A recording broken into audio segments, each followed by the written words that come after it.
This is the story of betrayal, injustice, and revenge. A story that sounds like something ripped straight from a crime thriller, but every detail is painfully real. Imagine this. A woman spends nearly a decade behind bars for a crime she swears she didn't commit.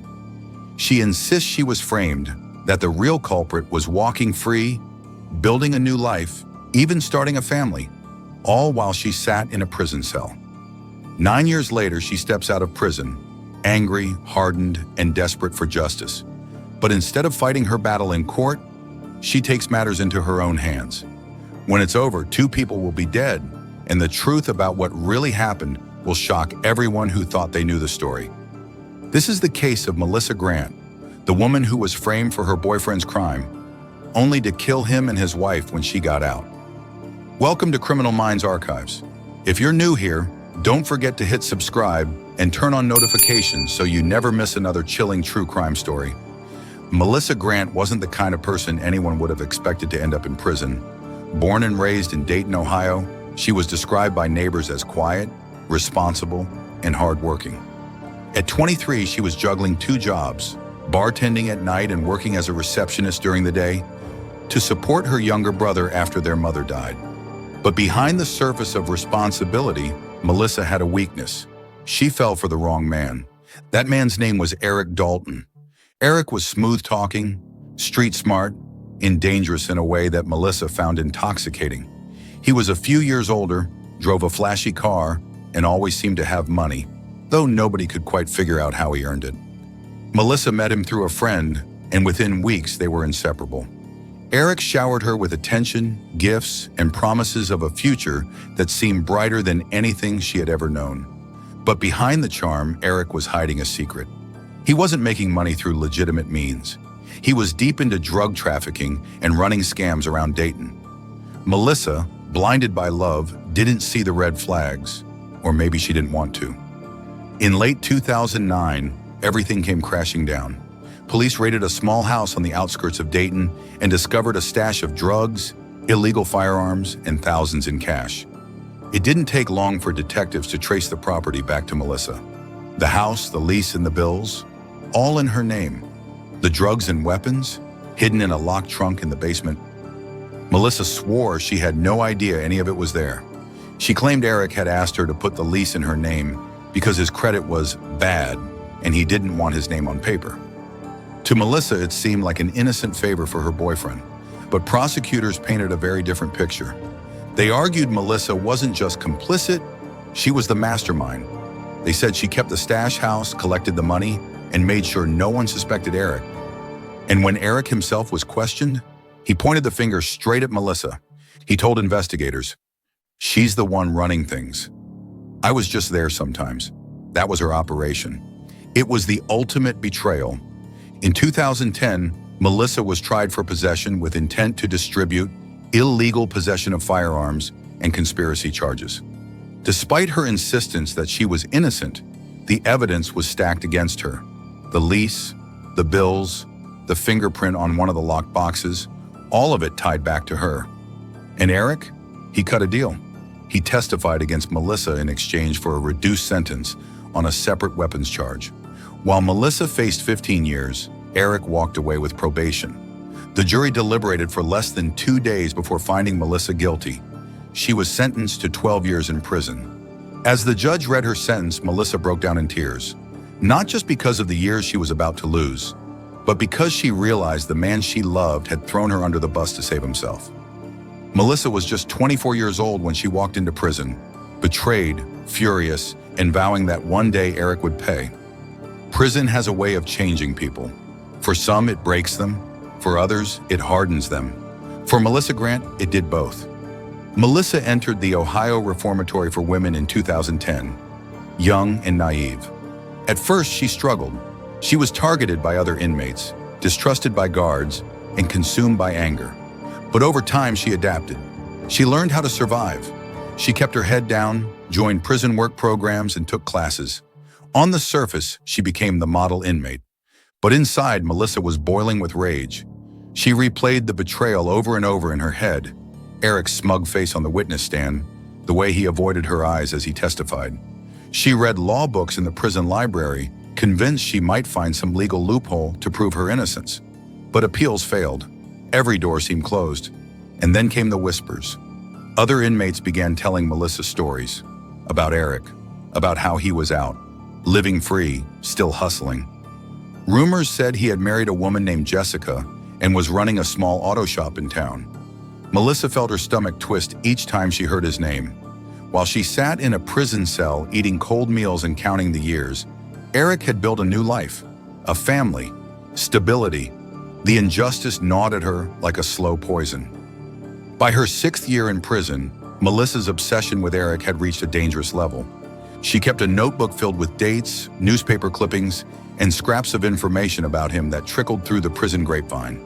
A former neighbor sent her letters about seeing Eric and his wife. Another inmate who was released and later reincarcerated told Melissa that Eric was doing well financially. Each new piece of information fueled her fury. Melissa told a cellmate, "If I ever get out, he won't see it coming. He ruined my life. I'll ruin his." Her cellmate dismissed it as venting. After all, plenty of inmates fantasize about revenge. But for Melissa, it wasn't just talk. It was a plan forming in the dark corners of her mind. In 2019, after serving 9 years of her 12-year sentence, Melissa was granted early release for good behavior. She was 33 years old. Walking out of prison was surreal. The world had changed. Smartphones were everywhere, social media ruled, and Melissa felt like a ghost, someone who had lost nearly a decade. But one thing hadn't changed, her memory of Eric Dalton. She learned quickly that Eric was now married to Jessica, and the couple lived in a modest home in Kettering, Ohio, just outside Dayton. They had 2 young children and were considered a respectable family in their neighborhood. Eric was running a successful auto repair business. He was, by all accounts, a changed man, a family man. But for Melissa, none of that mattered. In her eyes, Eric was the reason she had spent 9 years in a concrete cage. He had lied, manipulated, and betrayed her. Now he was living free, and she was determined to take that freedom from him. Melissa didn't strike immediately. She was careful, calculated. She spent weeks watching Eric's house from a distance. She followed his wife Jessica to the grocery store. She noted what time the kids left for school, what time Eric closed up his shop. Neighbors would later say they noticed a strange woman sitting in a beat-up sedan parked on the street some nights, but no one thought much of it. Melissa wasn't just stalking, she was planning. She bought a cheap prepaid phone. She paid cash for a used revolver. She mapped out escape routes. Every detail was rehearsed in her head. Melissa wasn't going to just confront Eric. She was going to make sure he understood, before the end, exactly why she was there. When revenge moves from thought to action, there is always a point of no return. A single night when intentions harden into irreversible choices. For Melissa Grant, that night was calculated down to the minute.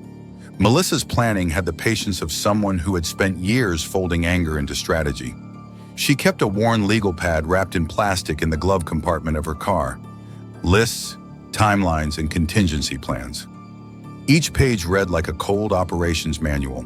Entry points, noise maps, where the porch light failed at dusk, which neighbors left for work early, which plants blocked sightlines from the street. She drew a crude sketch of Eric and Jessica's house and labeled the windows, the back gate, the garage. She didn't tell anyone. She didn't trust anyone.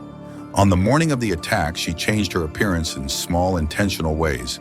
A plain hoodie, long hair tucked under a knit cap, sunglasses despite the failing light. She parked several houses away and walked the last block as if she belonged there. Ordinary, aimless. She wanted to look like any passerby who might be ignored.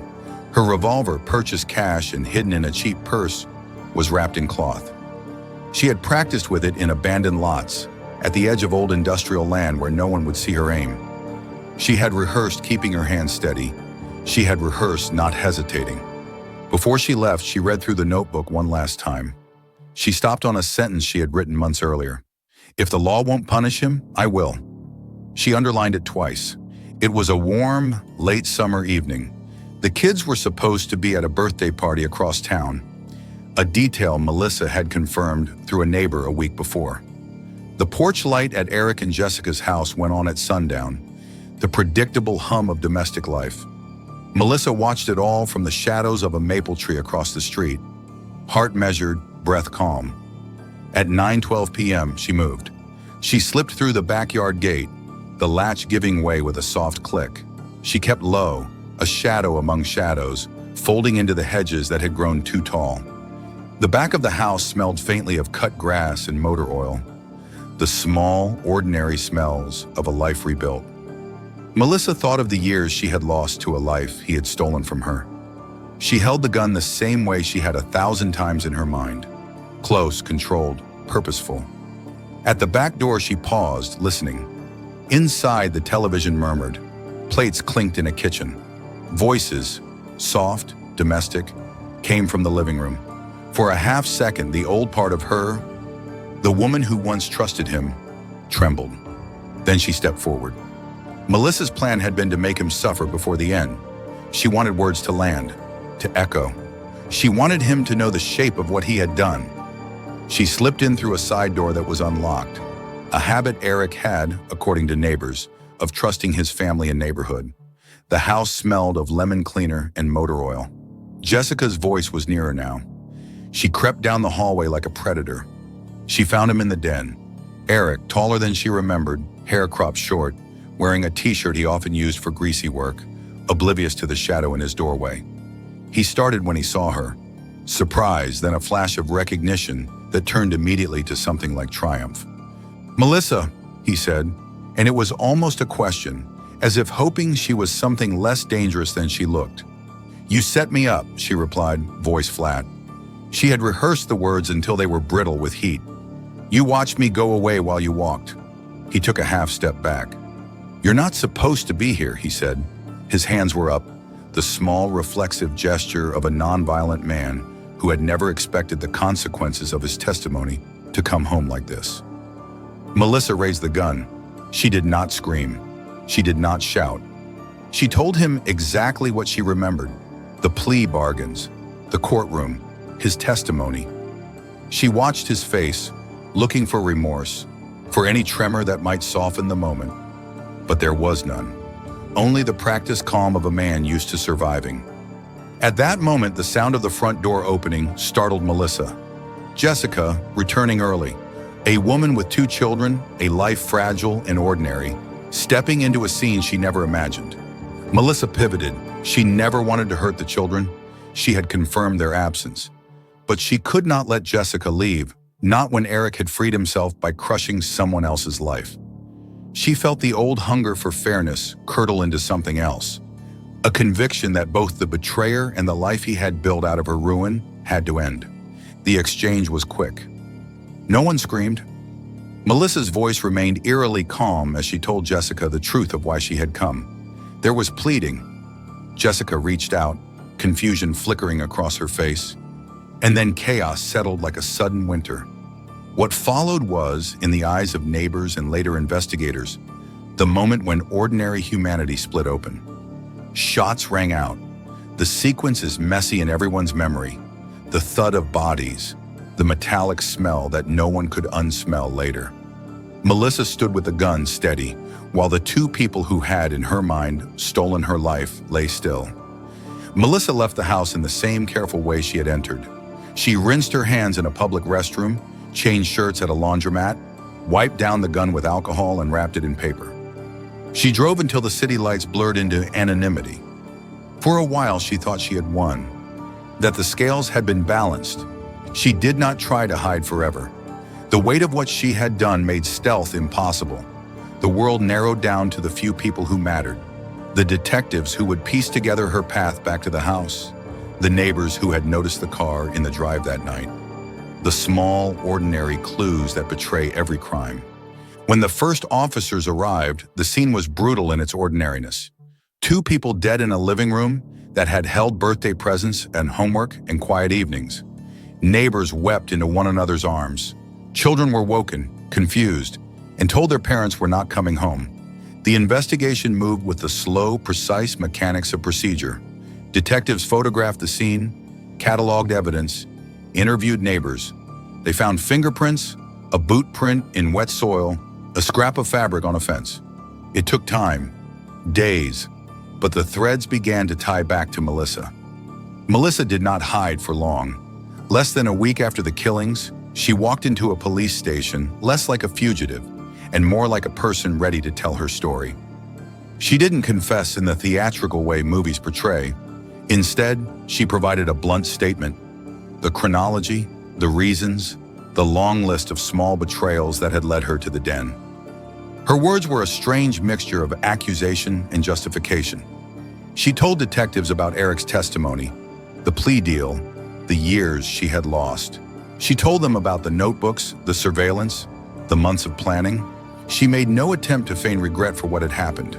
In her telling, justice had been denied by a system that rewarded liars and punished the vulnerable. Detectives were stunned, not just by the confession, but by the clarity of motive. Melissa's case would not fit easily into a single narrative. It was part tragedy, part premeditated crime, and wholly human in its desperation. When asked why she targeted Jessica at all, Melissa's answer was chillingly simple. She was his life. She was what he built out of my wreckage. I couldn't leave him with that. The killings ripped through the neighborhood in ways that would take years to stitch back together. Friends and family of Eric and Jessica described them as hard-working parents who had built a life from broken pieces. In the courthouse, prosecutors presented a damning mosaic: premeditation, stalking, purchase of a weapon, surveillance, and finally the entry and the shooting. The defense would later argue diminished capacity, a woman broken by years of wrongful incarceration, pushed beyond what any reasonable person could endure. Melissa's supporters, a handful of activists and a few former cellmates who believed Eric had lied, pleaded for context, for the court to see not just a crime but a system that had failed. But the law weighs evidence, and the evidence of planning was heavy.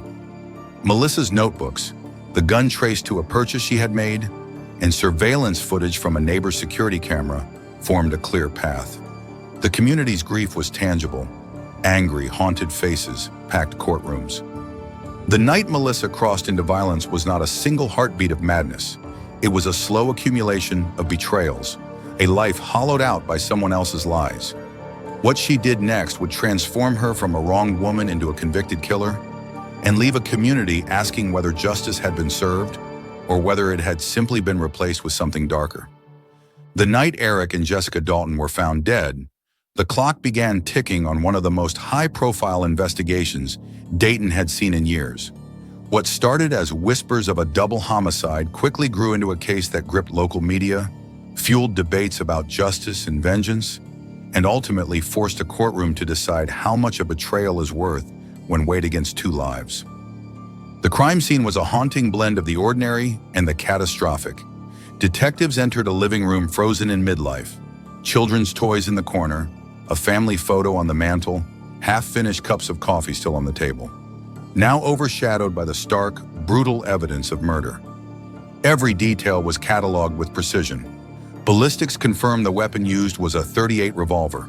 Footprints in damp soil near the side gate matched a pair of boots Melissa had been seen wearing by her parole officer. A neighbor's doorbell camera captured a blurry image of a figure walking down the street minutes before gunshots were reported.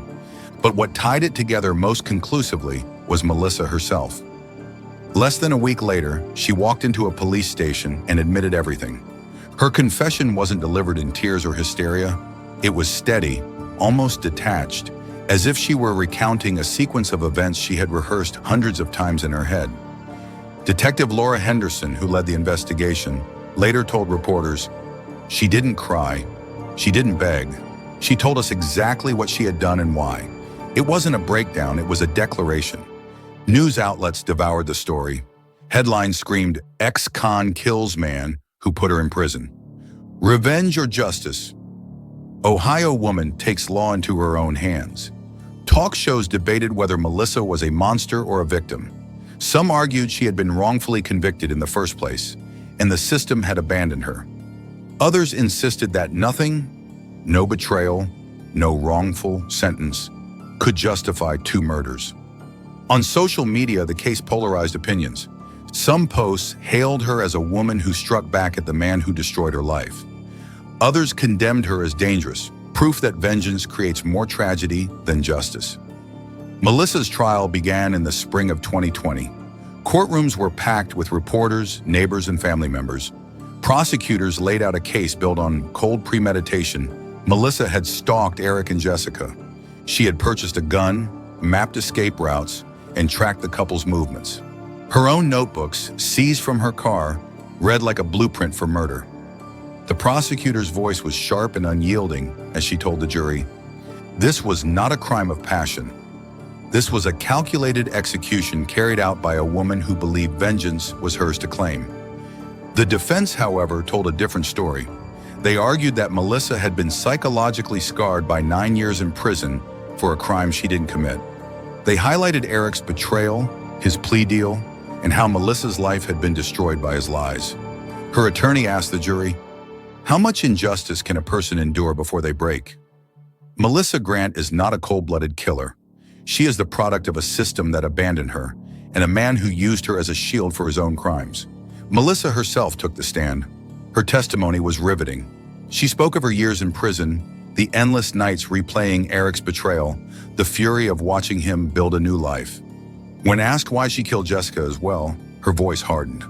"Because she was part of his freedom. She was part of the life I was supposed to have. I couldn't leave her standing." Gasps echoed through the courtroom. After weeks of testimony, the jury deliberated for 3 days. The decision was clear: guilty on 2 counts of first-degree murder. The judge, a stern figure who reminded the court of the devastation left behind, sentenced Melissa to life in prison without parole. As the sentence was read, Melissa didn't flinch. She didn't weep. She simply stared ahead, her face expressionless, as if she had already accepted that her life had been written off long before this moment. For the Dalton children, the impact was devastating. Orphaned in one night, they were taken in by relatives. Their lives became defined not by the warmth of their parents, but by the violent end they suffered. For the community, the case lingered like a wound. Some saw Melissa as the embodiment of wasted potential, a woman who could have rebuilt her life but chose destruction instead.